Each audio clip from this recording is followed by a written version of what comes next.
This is the first time in my life I'm actually tall and can look down on people.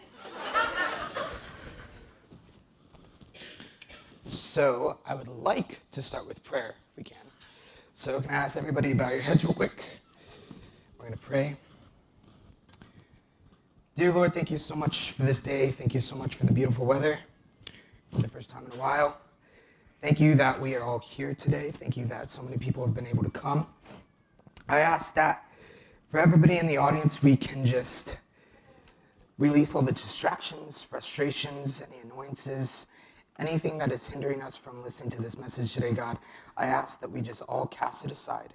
We give it to you, and we can just know that you're going to take care of it. We can clear our minds, God, and we can just invite the Holy Spirit into this room. And I also ask that you can just guide my words, God, and that whether this message touches just one person or everybody in this room, God, I ask that you just continue to help me and continue to help everybody else for the rest of the day and the rest of the week and the rest of their lives. In Jesus' name, amen. Well, good morning. So, I think, okay, there we go. All right, so I'm going to answer your first question. And your first question is probably, why am I here?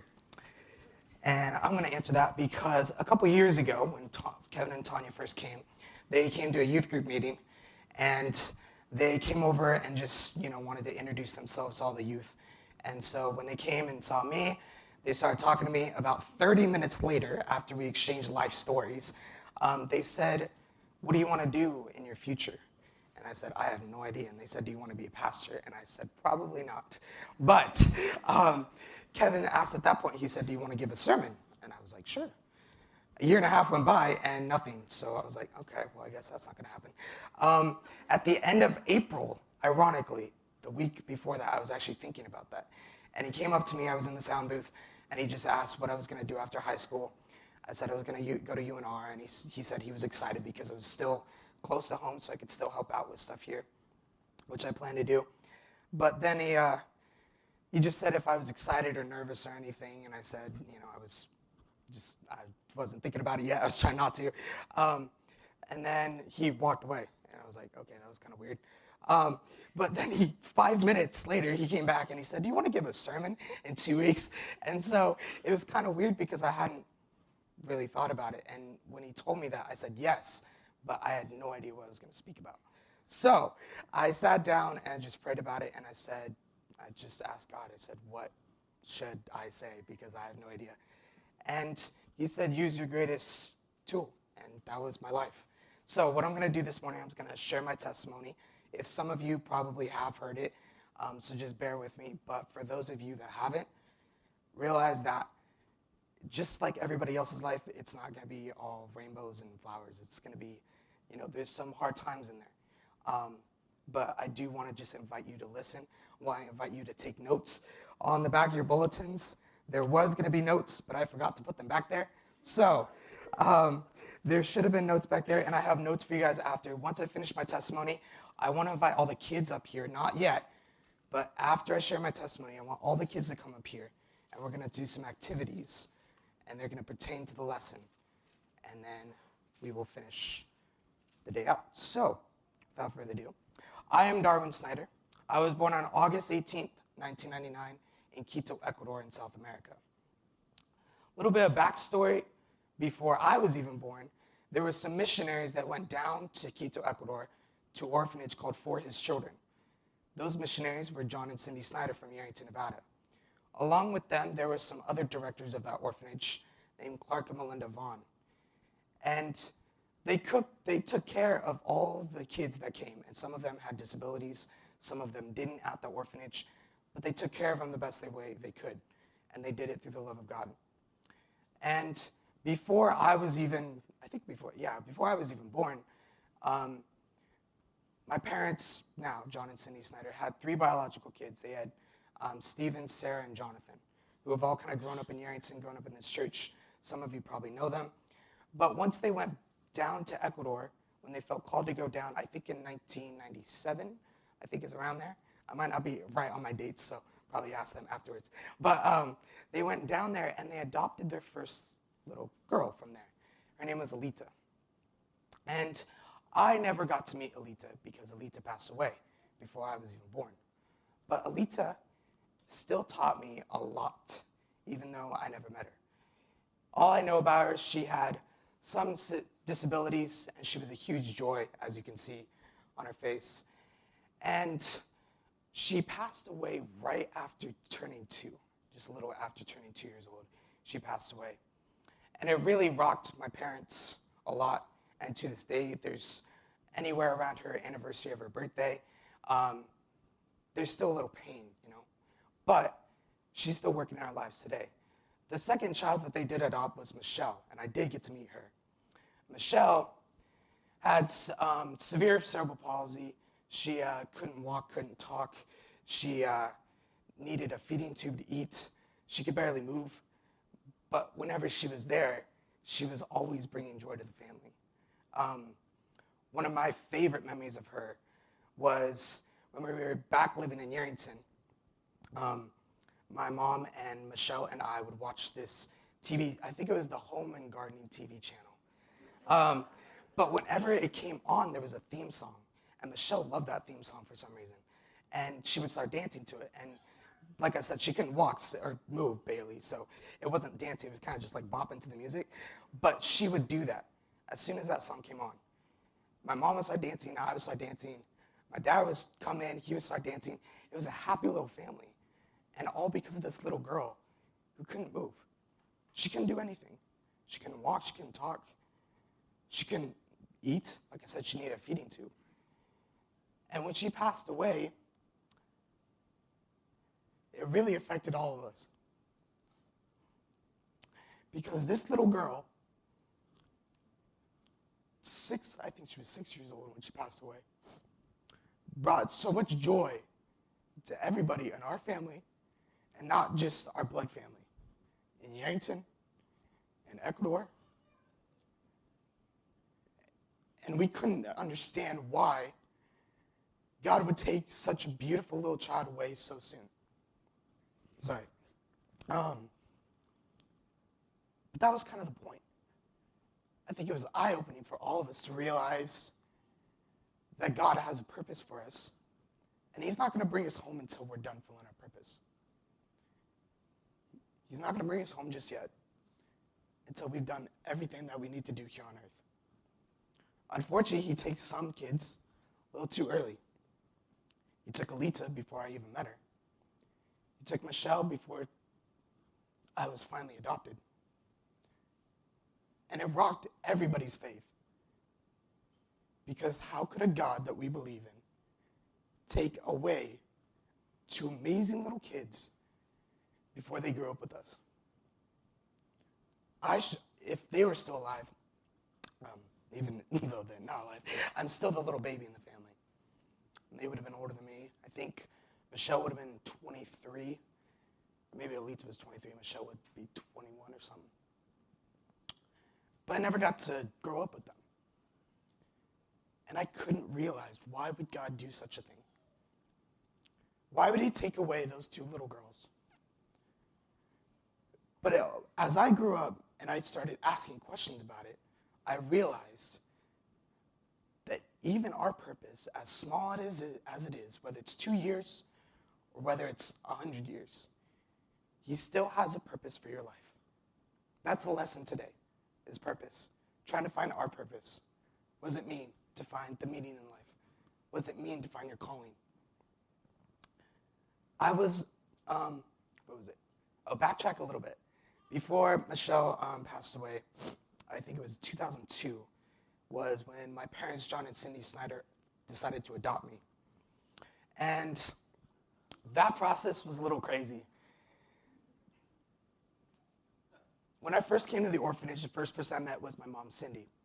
And she fell in love with me. I fell in love with her instantly. My dad, however, when my mom, Cindy, asked John what he thought about adopting me, he said no at first. And the reason he said no, which is understandable now, was because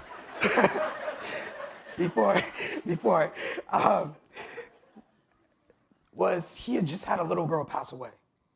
And he already had his hands full with Michelle. Why would he want to adopt another kid? And at that time, he felt that it was sort of time to move back to the United States, but he knew it wasn't just the right time just yet. He felt like there was something holding us back. So Cindy asked John, please consider this, please pray about it. And so he did. A couple weeks went by. Cindy asked him, what do you think about adopting him? He said no. She said, just continue praying. So he did. A couple more weeks went by, and something changed. My dad wakes up really early, really early. I think it was today he slept in. I think that was till like 5:30. I was sleeping in for him. But every time he wakes up, he has his morning little reading and prayer time. And he was reading a book that one particular morning. I think it was called Wild at Heart by John Aldridge. And it was talking about passing on things from a father to a child. And while he was reading that, he felt instantly that God was telling him that the next child that you're going to pass things on to is this little boy, Darwin. And his percentage level of adopting me went from 0 to 100, just like that. And he told Cindy. And so they started the adoption process. I think it was 2002, 2003. And it got finalized in February of 2005. Right before the adoption was finalized, though, I had to have a surgery. Before you move to the United States, you have to have a physical to make sure you're not bringing any diseases to the United States.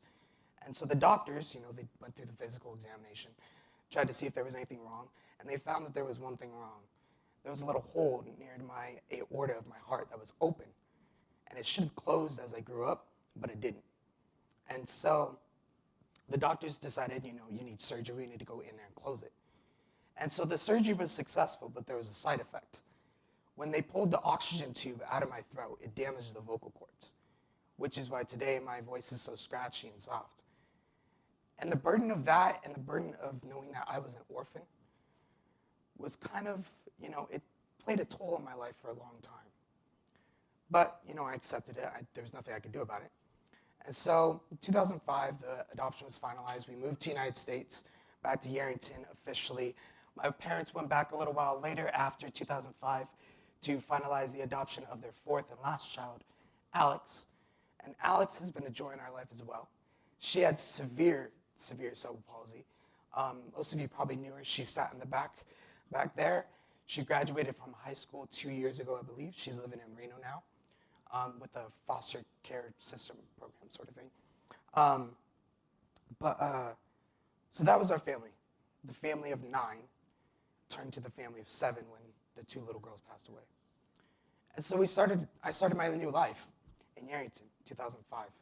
I would live here for the next few years, attend pre-K, kindergarten, first grade, second grade here at Yerington Elementary School. After a while, my parents decided to move to Reno, mainly because my dad had a job up there, but also Alex needed a better education near Demonte Ranch High School. And so we moved up there in 2007, I believe, and lived there for the next 7.5 years. And that's when everything started kind of happening. I attended Brown Elementary School, and starting 3rd grade, and I was there for 2.5 years. What happened was I couldn't really make friends. I wasn't really connecting with other kids very much. I was bullying other kids. I would bully other kids. It was just not a good situation. I would try everything I do to make friends, and it just wasn't working. In 5th grade, there became such a situation that the police got involved, and that was the last straw for my parents. And they decided to pull me out of public school. And so I was homeschooled for the next 2 years. Homeschool was kind of nice because I could study what I wanted. I studied a lot of math and English. I studied a lot of the Bible, a lot of archery, rock climbing, anything that I wanted to do. We went to co-op groups once a week. I learned cooking, fencing, different cultures, traveling the world. There was engineering, stuff like that, different classes I could take. But it still wasn't, exactly what I needed. It still wasn't the social interaction. And there was one thing that I did love above all things, and that was the one thing that I had my true passion in, and that was football. And my love for football actually started in this room. We were watching this Super Bowl game on this big screen in this room, 2008, right before we moved. Before the game, there was a bunch of old men talking, and so I didn't want to listen to that. So I went down in that prayer room and played video games with the other kids. And I came out here to get food, and I saw the game, and I instantly fell in love. I started playing it, watching it, studying it. I collected cards. My whole life was just football. That's all I loved. And even when I was having social problems, football was kind of there for me in a way. When I couldn't sleep at night, I would go downstairs and just play football in the moonlight. When I wanted to connect with my older brothers, who were very much older than me, I went to football, talked to them about stats and coaches and players, and it was sort of a thing that brought me together.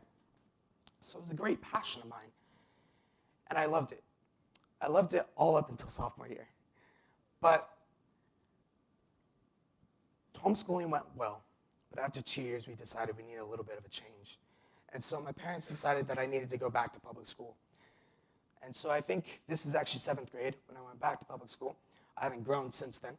But I went to middle school at DePaul Middle School, and I realized a lot of things there. Realized a lot. One thing was I was just one little person, because my classroom of one student to one teacher went from one teacher to 30 kids. And it was a huge eye-opener for me. And it was a little interesting at first, because I remembered what I had done previously in public school. I'd had a lot of problems socially, and so I knew I needed to make a change. I knew I needed to, use something to connect with other kids. So I turned to football. We would go out to recess. I would just join in and start playing, and it was a great time. I actually made a lot of friends because of it. It was great. But it was at that time, I was about 12 years old, 13 years old, that I started asking a lot of questions. I started realizing a lot of things. I started asking my parents why I was here, like what was the point? And I asked them, what was my adoption about? Like, why wasn't I an orphan? Why was I in the orphanage? And they gave me the little rundown. Because when I was a little kid, I obviously didn't remember much of it. I didn't really know what was going on. What they informed me was that my mother, Yolanda, was very young and not ready to take care of a child just yet. For example, she would leave me alone as an infant for days, alone in the apartment with nothing but rice and water. She would be gone for days. And I would start screaming and wondering where the mother was. She wasn't there. I would start screaming and crying, and the neighbors got annoyed with it, and so they called the police. The police took me to the orphanage, and when my mom came back, she asked, where's my kid? And they told her he was in the orphanage. And so when she came to get me, they started a reunification program. What it was is she could come get me on the weekends. I would go spend a few days with her and then come back on Monday. And this worked for a little while, but then the people at the orphanage started to feel that there was something different, there was something going on. On Friday, I'd be so excited to go see her. I was so excited to go see my mom. But on the weekend, something changed, and I would come back, I would be very sad, very shy, very isolated. And they're like, that's not who this little kid is. And so they tried to figure out what was going on. Apparently, and like I said, I don't remember much, and I don't even remember this. My mom would start blaming me for going to the orphanage. She would start yelling at me, screaming at me, saying that I was the reason that I was in the orphanage. I was the problem that she had to give me up. I was at fault, which made no sense, right? But that's how she saw it. Just an example of how her mind worked. And so I asked my parents more questions. I asked, can I talk to her? Is she alive? Who's my dad? Do I have any siblings? I asked all these types of questions, and they said, contact her. My adoption was an open adoption, which means I could talk to her. And so we contacted some directors from the orphanage, sent a bunch of emails, made phone calls, and finally we figured it out. And she was alive. And so I was able to email her. And I think it was 13 years old is when I first sent the first email to my mom. And it was a long letter. I was explaining my whole life in this letter. And I wrote it in English. We sent it to somebody who would translate it for her, and then she would respond, translate it, and send it back. And so it was sort of a process, but I was able to talk to my mom for the first time. And it was great. But then it got a little weird. At one time, she would be telling me about her religion and her faith and how it was all kinds of weird, and she would tell me about these boyfriends she had, and it was just not the right situation for me at the time. I did learn a few things. I learned that I was never going to know my dad, never going to know his name or anything. It wasn't that he didn't want to know me, it was just that he left. So I'm never going to know him. I did understand that I had a brother. His name is Carlos. He's 4 years older than me. And the picture that I saw at that time, he was a little bit chunkier, but looks exactly like me. And it was kind of weird. But I realized that I had a brother, and I knew my mom. That's pretty much all I knew. She started telling me about this boyfriend and how he wanted to Skype me. And I was just like, this is weird. First off, I don't know what Skype is. Second off, I can't speak the language. Third off, I don't know what's going on. And so I told my mom, and she was just like, how do you feel about it? And I just said, I don't know. This is just weird. And more weird things started happening, and we just decided this isn't the right situation for me. I prayed about it, and it wasn't the right time. And so we had to make the difficult decision, but I blocked her on all social media. I didn't talk to her. I haven't talked to her since. And I just knew at that time it wasn't the right time for me. But shortly after that, I started questioning life in general. Why was I even alive? If I was such a problem for my mom, what was the point? Why should I even be here? Why did my family adopt me? I just started asking all these questions, and it didn't get to the suicidal thoughts point, but it got to the point where I started thinking, what if my family was better off without me? And I was having a lot of depression, a lot of really huge problems. I was getting in trouble. I was having addictions. It was just not a good situation. And this was all when I was about 13. And my parents tried to help. They tried to get people to pray for me, and I went to church every Sunday and did all that, but nothing was working. Nothing clicked. My brother-in-law, James, came into the room one night and woke me up, and he said, we need to talk. And I honestly don't remember a lot of that conversation, mostly because I was still asleep. But I remember one huge thing that he told me that really clicked. He said, Darwin, you were made for a reason. And I had no idea what that meant, but it changed my life in a huge way. I started realizing that I wasn't a mistake. I wasn't an accident. There are no accidents. There are no mistakes by God.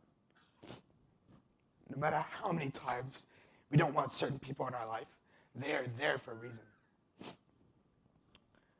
I started realizing that I needed to find my calling. I needed to find my passion.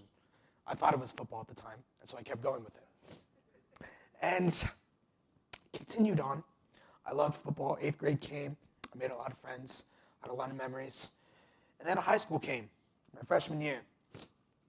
And this was the first time that my mom said that you can play football. And she was a little scared. Almost before every game, she would pray for me, and she said she was scared. Don't get hurt. And I never got hurt, but you could tell that she still cared. And you could tell that she wanted the best for me. That year, I was having a lot of fun. It was a little different, though. I went to AACT, a charter school that stood for Academy of Arts, Careers, and Technology. And there, it was a charter school. So basically, you went to all different classes, but you got to study one huge thing in particular that you wanted to study. There was engineering, math, arts, English. I think there was a PE section. There was also a culinary section, and that's what I did. I wanted to be a chef. But along with going to AACT, there was no sports program there. And it was a little odd because sports has kind of always been part of my life. And so I asked them, can we start a sports program? I need something. I need sport. And they said, we can't do that, but you can play for the local high school that you're zoned for, which was Damani for me. And so I would go to AACT. My mom would pick me up right after school, and we would drive halfway across town and go to practice at Damani Ranch High School. And so there, I had a lot of fun. I played linebacker, offensive lineman, defensive lineman, kind of everywhere that the coach put me. I didn't play a huge lot just because even though I loved football and I wasn't half bad, it was still my first year playing with other kids. And so I still needed to kind of grow into it. And my freshman year went by, and it was a lot of fun. I think our freshman team went 7-2. The JV team went 0-9, and the varsity team went like 3-6. So we were the best team as a freshman. And it was a lot of fun to own that, to know that we were, the better ones of the school. And it was kind of one thing that we just kind of had on our hearts.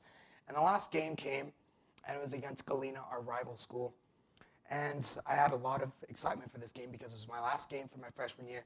And my coach told me, I was going to start and I was going to do everything and going to have a lot of fun. But right before that, my parents sat me down and told me they had an announcement for me. And I said, uh-oh. And I sat down, and they told me we were going to move back to Yerington. And my heart dropped. I did not want to go back. I did not want to go back. I hated that idea. I had just made a ton of friends. I loved Reno. I made appointments to stay with people in Reno for the next 3.5 years. I did everything I could. And people were saying yes. It was kind of weird. They were like, yes, you can stay with me for 3.5 years. I said, okay, great. I just need my mom to say yes. And I was trying to make sure it was a different question. Like, can I have popcorn? Also, can I stay in Reno for the next 3.5 years? It's like, yes. Okay, cool. That didn't work out though. And my parents had the final say, and they said, no, you're coming with us. I said, fine. But the only thing I was excited for was that Yerington had a state championship winning football program. I was going to be part of that. I knew I was going to win a few state titles with Yerington. I was excited. That was the only thing I was looking forward to. February of 2015 came along, my freshman year, halfway through my freshman year, and I officially enrolled at Yerington High School. And that's where it all started. First few weeks were a little crazy. I had some teachers turn me in because they thought I was doing drugs on campus, which obviously was me, but no, it wasn't. It wasn't me. But it was just sort of racially profiling, and it was not a good situation for the first 3 weeks.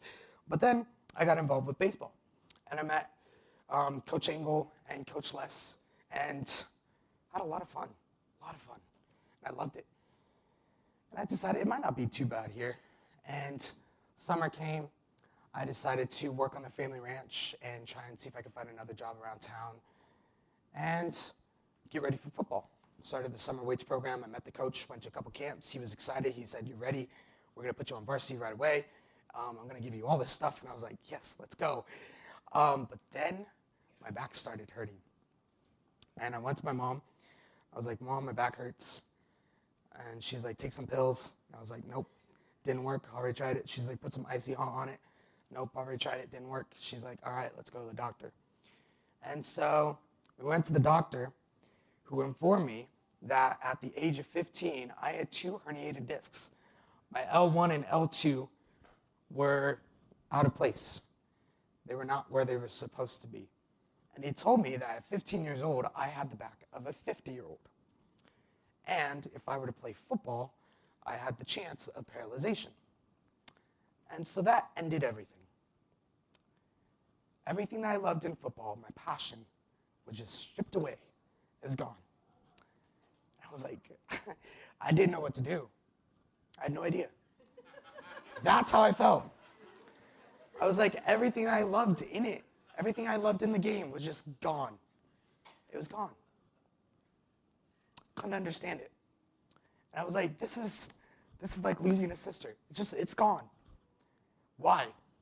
But I turned back to my brother-in-law, and I remember what he told me a few years ago. He said, "You were made for a reason." I was like, obviously my reason wasn't football. So I had to find something else. And even though I could walk still, I felt horrible. My back still hurt. And we went to decompression therapy for the next 3 months. I would miss a lot of school. And I felt broken in so many ways. Not just physically, but mentally, emotionally, spiritually. I had nothing. It was just all gone. I didn't know what to do. And so I turned to my family and my friends and I said, "What can I do? Because everything's gone now." And they said, "Get involved. Go make friends. Go do something. Arrington, there's not a lot to do, but I'm sure you can find something. And so I did. I went and joined FCA, which is Fellowship of Christian Athletes, my sophomore year, which was started only a few years before. And I got involved with Student Council, Rotary Club, Rotary Interact, Link Crew, National Honor Society, FBLA, HOSA. I did it all, and I loved it. And the thing was, and I got especially involved in my youth group, and I loved it to this day. But the thing was, is when I was getting involved and when I was doing something, even though I was so busy and I had so much to do, my plate was this big, but everything I needed to do was this big, I loved all of it. I loved it. Loved every second of it. I loved it even more than football, and I knew that this was what I needed to do. I knew that I needed to be a leader, a servant, someone who could be involved, and I loved it. Junior year came around, I served as a junior class president in student council, and that's when that kind of all started. And then my junior year came around, and I started questioning a lot. It was a stressful year because I knew that ACTs were coming. But I started questioning, is this really me?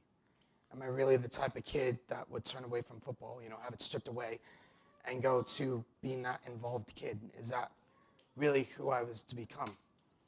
And I looked back on my life a little bit. I looked back on what I've been through. I've been adopted, I've been an orphan. I lived in Arrington for a few years. I moved to Reno. I moved back. I just started analyzing all of it. And I started realizing that God did what he did with football for a reason. He did what he did with Alita and Michelle for a reason.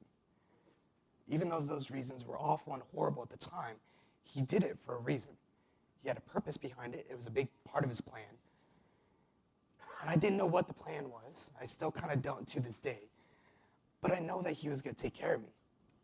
I also looked back and started thinking, what did I do wrong? Is there something that I could have done to prevent everything that happened? And I got a little thing in the Bible. I was reading it one day, and it just spoke to me. It said it wasn't about you. It's not about you. And it's just like eye-opening. I was just like, wow. Football was my life. It was my passion. And I loved it because it was for me. I loved it because high school, college, the pros were going to come. I was going to make all this money. I was going to be famous. I was going to be good. It was all for me, though. And I realized that once you start focusing on yourself, once you just do it for yourself, and you don't do it for him, and you don't do it for anybody else, that's when it gets stripped away. That's when he can take it away at the most vulnerable point. And I realized that it wasn't about me. None of it was. None of my life has been about me. Because once I start focusing on others, once I start serving other people, I love it. I love worshiping. I love doing youth group. I love being involved at the school and the community because I'm working with other people. Football was just for me. Serving and leading is for other people. And I love it. I love it. The end of my junior year came. I decided, why not run for student body president at the school? And to be honest, I hadn't, before sophomore year, I hadn't actually been involved in any leadership. I hadn't been involved in anything, really. My church, but that was only because my parents were. And so it was kind of interesting when I came up with this speech for my student body president campaign. I started thinking, what am I actually going to talk about? And, I thought, let me pray about it, and I did. And God was just telling me, use your testimony, which I think to this day is still one of the greatest tools I have. And during that speech, I had all the gym lights turned off, and I told all the students to stand up with their flashlights in a symbol of what it's like to be in the darkness and what happens when you bring light into the picture. I was standing pretty much at the bottom of that. All those lights are the students up there during the speech. While I was standing there, it was very bright. These lights are very bright right now. It was even brighter than that. And it was so eye-opening because the gym was pitch black. I couldn't even see myself. I couldn't see anything. But when these students put their lights up, all of them, working together in a unified school, it was so bright. And it was brighter than day. And I knew that it was at that point, I knew that this was my calling. This was my purpose. It was to lead. It was to serve. Before Alita passed away in 97, someone prayed over her, and I don't know who it was, but somebody prayed over her and said that they felt that Alita was to be a beacon of light to her people. And then she passed away. How was Alita supposed to be a beacon of light if she was gone? How does that work? It was after this speech that my dad told me that. And I realized that God was using Alita in me, even though she was gone, to this day. She uses everybody, whether they're gone or they're here. And I took that to heart. It kind of added a little weight on my shoulders, but I took it and I loved it. Because I knew I was going to do everything for my sisters. I was going to do everything for my family and for my community. And so senior year came around, and I had so many plans, so many visions, so many ideas on what I could do to unify this school. As things go, it doesn't always go to plan. And we had some rough patches at the beginning of my senior year that kind of attacked our school and attacked a little bit of this community. But I started remembering what it was like junior year. It wasn't about me.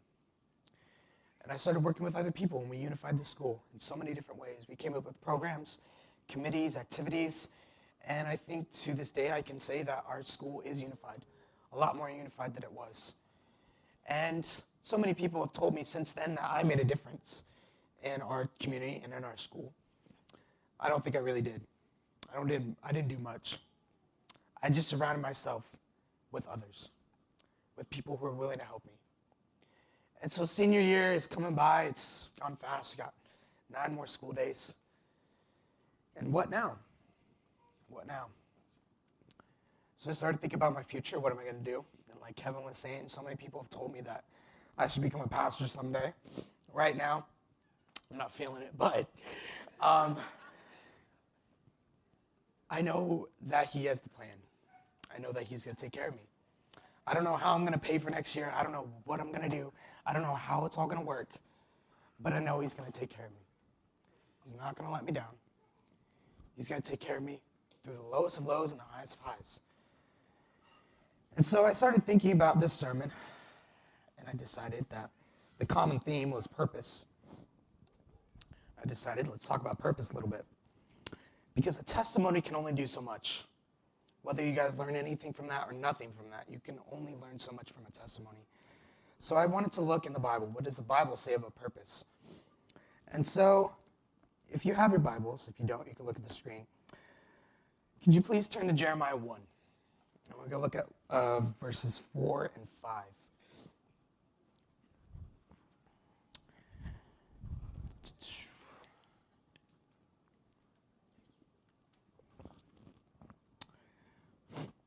Starting with verse 4, it says, "The word of the Lord came to me.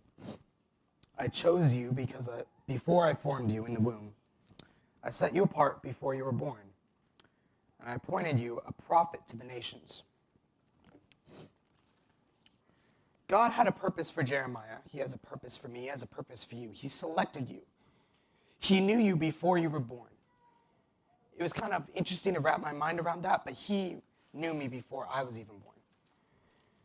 He shaped us. He had a plan for us. But it's sort of difficult to find your calling. At this time, can we have the little kids come up here? I want all the little kids to come up here, and we're going to do an activity to kind of put this into practice. There you go. All right, so all the little kids, come up here. Please sit up here. High schoolers, you can sit in the front rows too. Middle schoolers, everybody, please come up here. All the kids, please come sit up here.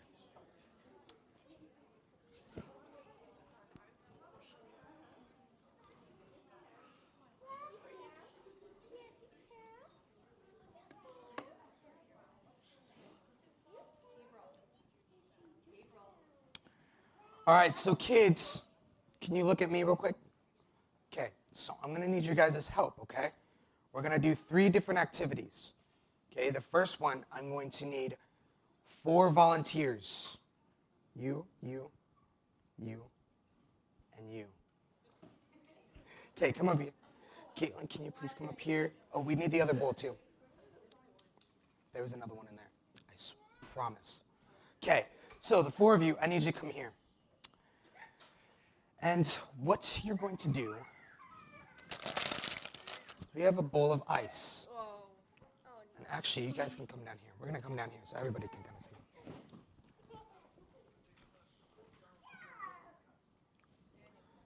And so this activity is called Melt the Ice.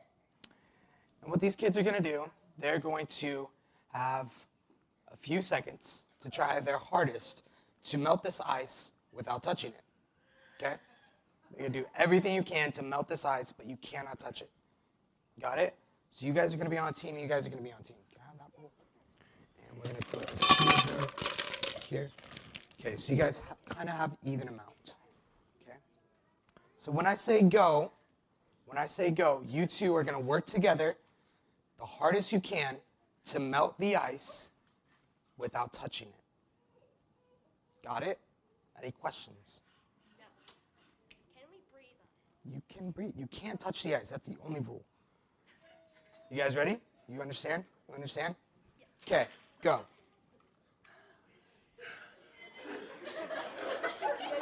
Go. How are you going to melt the ice? Oh, come on. Okay, you guys are going to be a while. So, you guys keep going.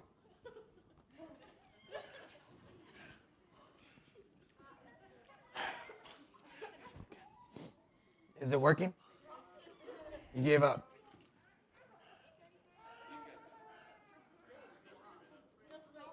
Okay, so have you guys thought of all the possibilities that you can use to melt that ice?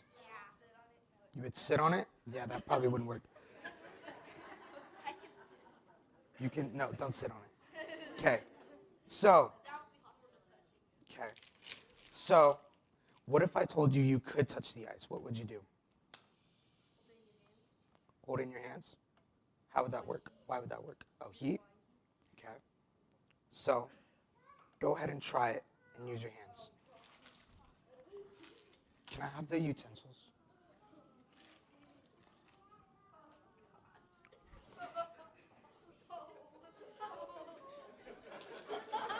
You guys are wimps. You gotta go.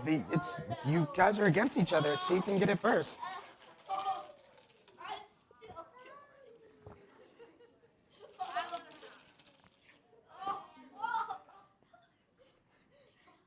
Did you guys give up yet? No? Okay. Okay, you guys keep going. Everybody's waiting on you, so. You good? You done? Okay, well, these guys are going to take a while. So, are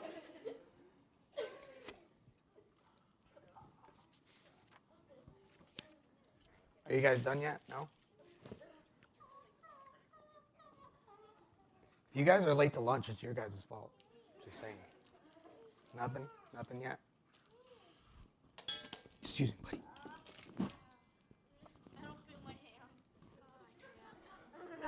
God has a purpose for that.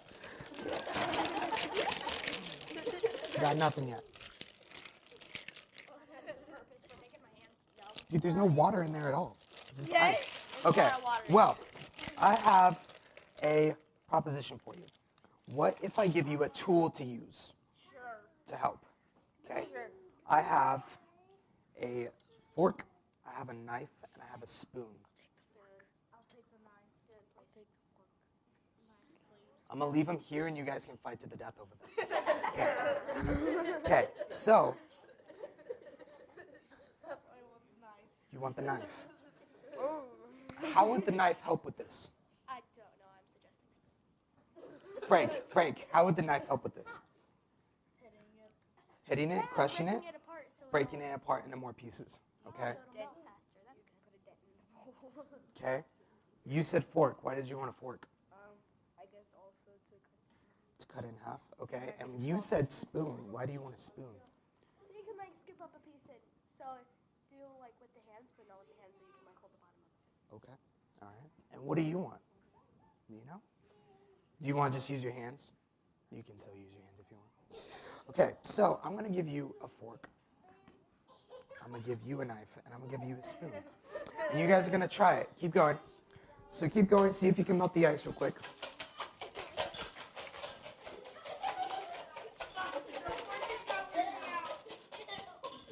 Frank, don't make a mess.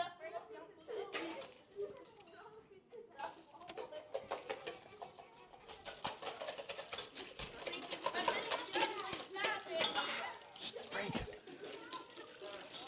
Hey, Frank. Frank, there's a bowl for a reason.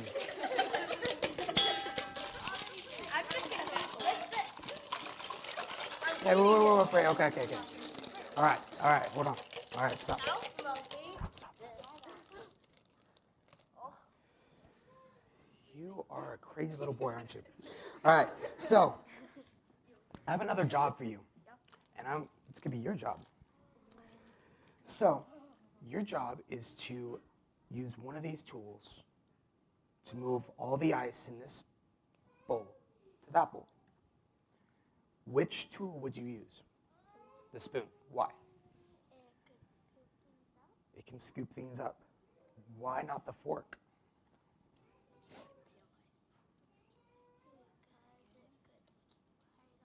It could slide off. Okay, why not the knife?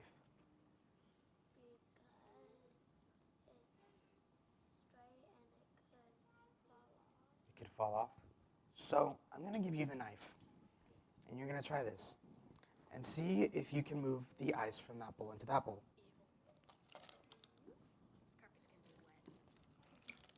It's not working, huh? What can a knife be used for, though? To cut stuff, but not for moving stuff, huh? It's not very nice. It's not a very good tool to use. So could you say that this utensil, this knife, has a purpose? Right? Yeah? Okay.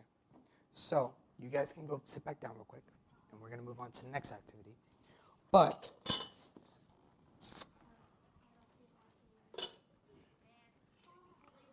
what I wanted to do with that I did not want to do that. What I wanted to do with that is to kind of just show you guys in a real life aspect how different tools have a different purpose. I'm not saying that we as people are tools, but I'm saying that we all have a purpose in ourselves. Some people are better at running than other people. Some people are better at being a dental assistant than other people. Some people are better at being a pastor than other people. We all have a purpose in our life. And sometimes it's not the best idea to be a spoon when you're a fork or something like that. So the first point that I want you guys to realize is that God has a purpose for every life. We read that in Jeremiah 1:4-5. He selected you, and he knows that you have a special purpose. But what else? What after that? The second point is that God is with us to carry out his purpose. He's going to be with you. He's not going to leave your side. Jeremiah 1:6-8 says, "Alas, sovereign Lord, I said, I do not know how to speak. I'm too young. But the Lord said to me, do not say I'm too young. You must go to everyone I send you to and say whatever I command you. Do not be afraid of them, for I am with you and will rescue you, declares the Lord." Jeremiah pleaded with God to not send him where he wanted to because he was too young. He felt that that was a barrier for him. There's so many barriers in life that we can, say that is the real one. Like we can, blame the political status. We can blame our age, our race, our amount of money that we have. But those aren't true barriers because remember, God is with you. He's going to carry out your purpose no matter what. My barrier in life was that my injury. I knew that I was doing football, but then it was just gone. The barrier was there. I didn't have it anymore. How was I supposed to serve God if everything I loved was gone? And so this next activity, I need 8 people. 8 people. And so I need the first 8 people to just stand up. You're going to stand up in a line up here. So you 2, you 3, 4. I need 8 people to just stand up. You guys are going to stand up there. Okay? I need more people. There you go. 4, 5. You guys standing up? 6, 7, 8. You want to help? Okay. You guys will be in the next one. Okay? You guys help out though. Okay, Caitlin, can you give every single one of these people an ingredient? Just one bag. Yep, just one bag. And then let me see the bowl. Bottom bowl. Okay. So this activity is called making a salad. And so each one of these ingredients, there's 8 ingredients, make up a salad. Okay, I think there's carrots, mushrooms, tomatoes, ranch. There's all sorts of different ingredients. What are you holding? That's not, oh, okay. That wasn't part of it, but okay. It's not a bad ingredient. So every ingredient serves a purpose. Tomatoes on their own, provide nutrition. Ranch on its own is pretty good for dipping stuff in. But when they come together, what do they make? A salad, okay? So Frank, you obviously don't like tomatoes. Why don't you like tomatoes? I think those are peppers. Yeah, those are bell peppers. Those are bell peppers. Now you like them. Okay, good job. So what do you have? Okay, if you want to make a salad, why do you want lettuce? Because it's better? Salad is better with lettuce, I agree. And you, what's your name? Elizabeth? You have carrots, right? What do carrots bring to a salad? It's a difficult question. Come here. If you're going to make a salad, would you use carrots? Yes. So, what would be... Oh, hi. What's your name? Taylor? If you're going to make a salad, what's the first ingredient you want in there? What's the first thing you're going to put when you're making a salad? Lettuce? Okay, can you find the lettuce and can you put it in the bowl? Can you put it in the bowl? Mm-hmm. All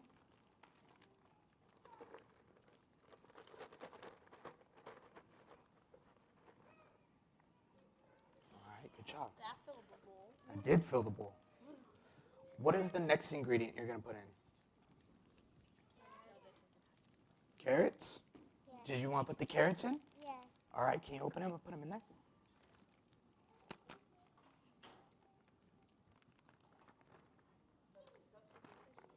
Okay. What's the next one? There's still a carrot left. Oh, there's still one left. What's the next ingredient you're going to put in? What do you have? Mushrooms? Do you like mushrooms? No? Do you want to get rid of them? You want to put them in the bowl?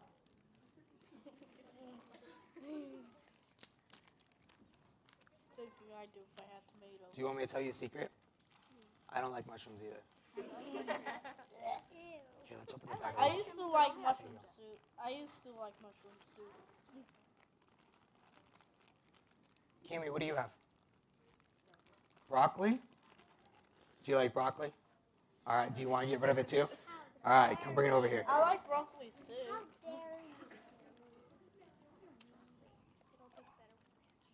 No, it won't. So guys, I have a question for you. Frank, I have a question for you guys. If we just put just the broccoli in here and nothing else, would that be a salad? No. It would be with that. Okay. If we put just the asparagus in, would it be a salad? Nope. What about just the lettuce? Okay. But every single one of those things have a purpose on its own though, right? Like tomatoes are good just by themselves sometimes. No. Lettuce. Never. Never? Okay. Sorry, I am wrong. But when you start bringing them in together, they make a salad though, right? Yeah. What about that? Did you want to put those in there? Sure. All right. And what do you have there? Asparagus. Asparagus? Do you like asparagus? No? Do you want to get rid of it too? Nobody likes anything. Nobody likes anything that they got. I love this. Everybody likes ranch. I hate it. I like the tomatoes like that. Cheese. Cheese. My favorite. All right, good job. Okay, what's next? Tomatoes. Tomatoes. Yummy, delicious tomatoes. Frank, you know this is your lunch, right? Yeah, this is your lunch. That I'm packing away. He's giving it to Tanya. Maybe you'll have to eat it. No, how about we make a smoothie for Sasha out of it? Okay, what's next? You got cheese and ranch. What else do you want to put on there? Cheese? Okay, put the cheese on there. Ranch is always last. Just dump it. Okay. Alrighty. That's a lot That's a lot of cheese. All right, what's next? If you give me the salad, I'll only eat the cheese. Ranch? Yeah. Not with the ranch on top. That's a lot of ranch. That's All right. yucky stuff. But, okay. I don't want that salad. I don't think we need any more ranch now. So now we have a salad. But we needed to bring each one of the things to the table, though, right? We're going to do one more activity. Yes. Do you want to go sit that over there? Can you give that to Caitlin? And Caitlin can eat all that.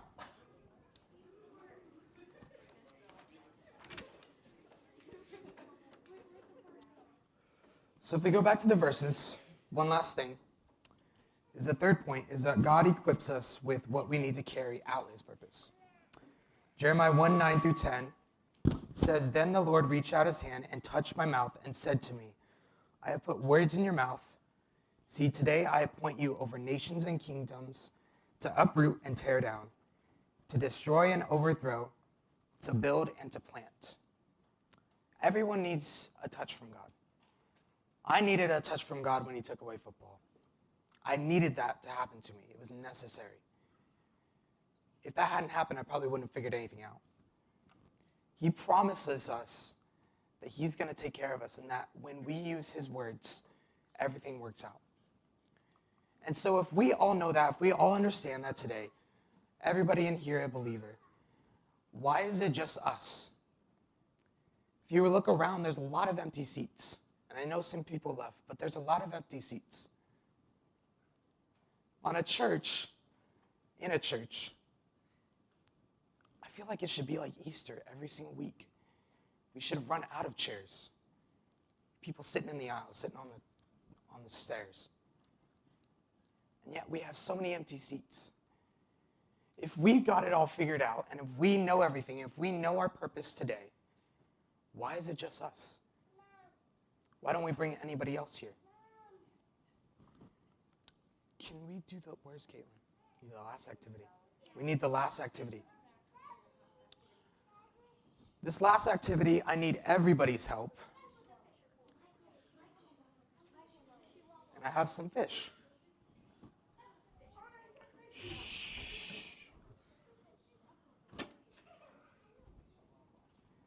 So fish, goldfish. Everybody loves goldfish, right? Why do you love goldfish? Because they're cute and cuddly?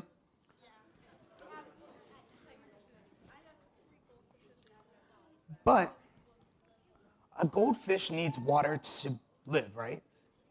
If a fish is out of water, it's not going to live very long. So if I do this and place it on the ground, what's going to happen to the fish? It's gonna die. So who's going to come save it? You. Come save it.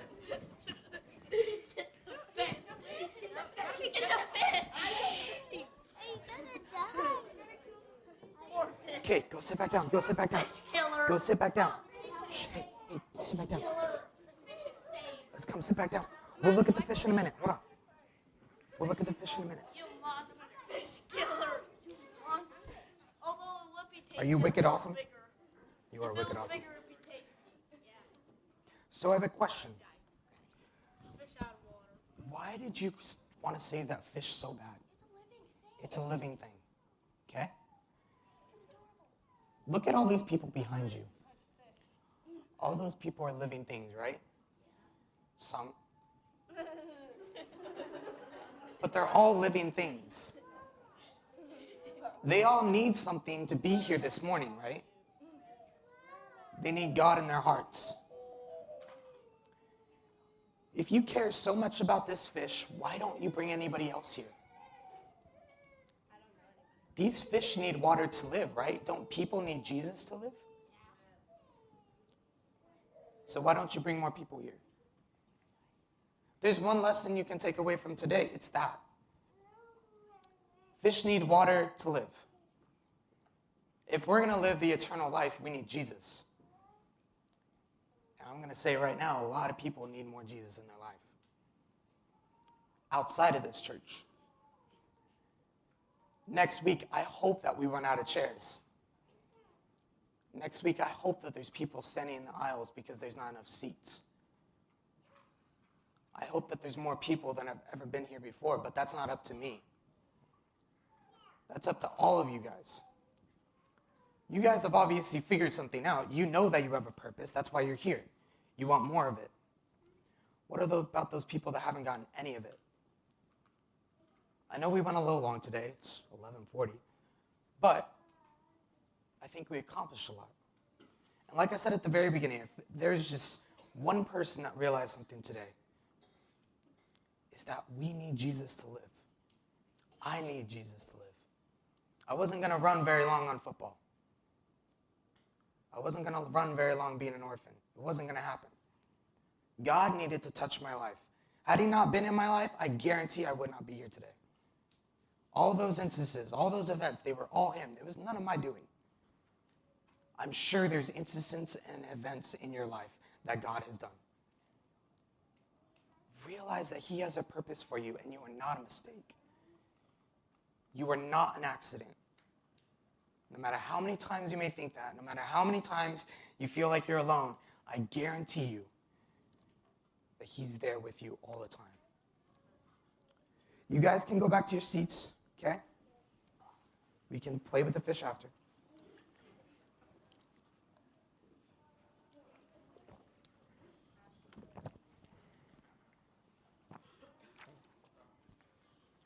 Oh, it's back there.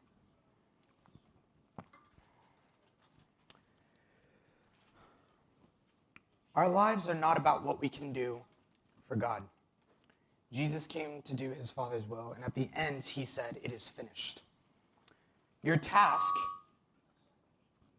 is to discover God's will for your life and then do it. What is your job? What is your purpose here? I think all of our jobs is to first acknowledge our appointment with him. We have a reason for being here. We're not just specks of dust that happen to belong here. We have a purpose. The first task is to figure out why you're here.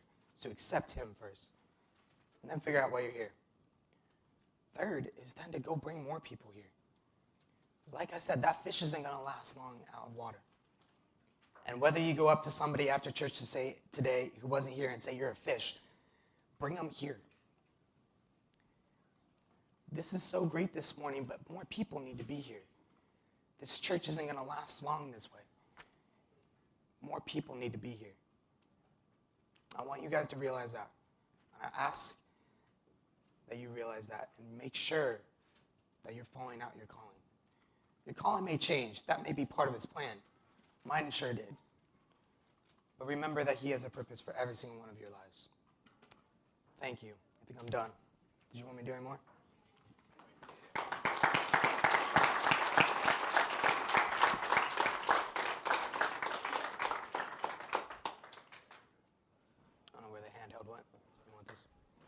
Of course.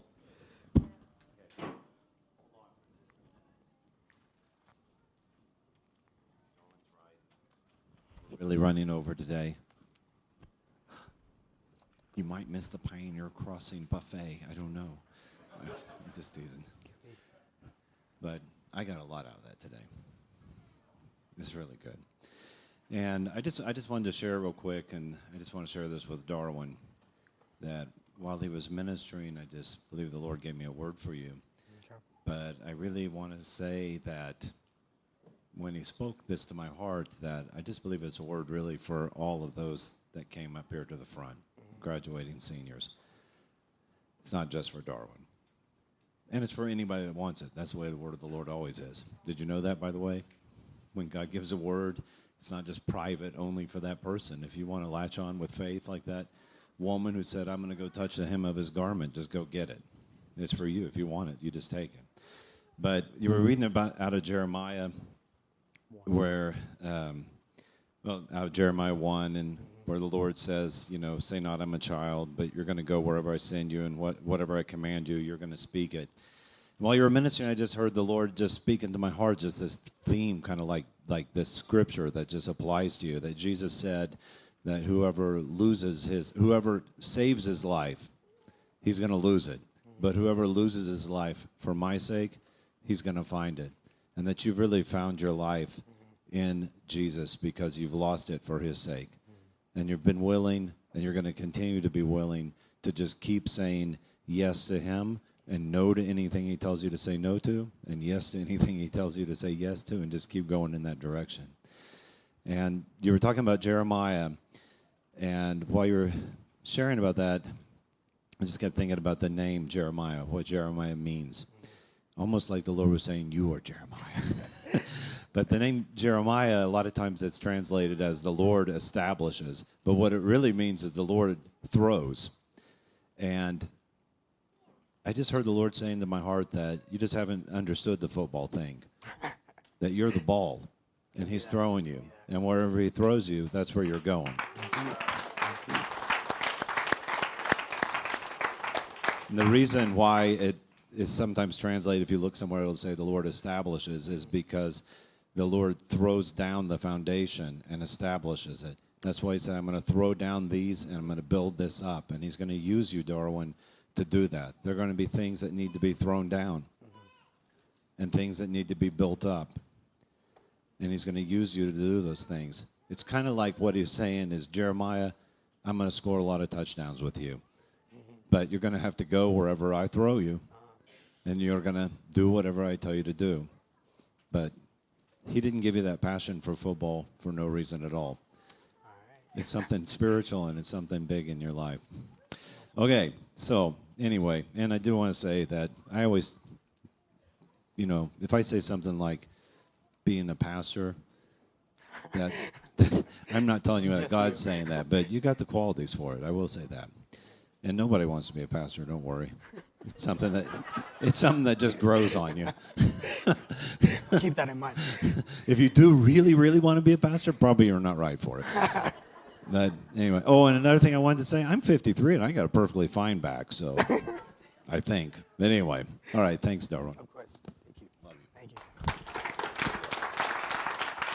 you. Okay, so we have a really delicious salad. I've tasted it. It's actually really good, and I think that probably kids and youth that want salad should go eat that thing, because it's actually really, really a good salad. And I thought there was something in that salad thing that was exactly what the Lord was saying during communion. I know we're all different, and I know some of you, like my son, you hate tomatoes, but you like ketchup. I was the same way when I was that age. Okay, and you hate ketchup. It's fine. I get it. What I'm saying is there's somebody in the salad, you don't get along with them so good. But there's something special when we're all mixed together. And we do need each other. And we are all together in this. Amen? Excuse me. Be blessed. We have the coffee bar back there. And if you're still in need of some special prayer this morning, which I'm kind of thinking everybody got what they came for, but if you do need special prayer, please come up here to the front and we're going to pray for you, whatever.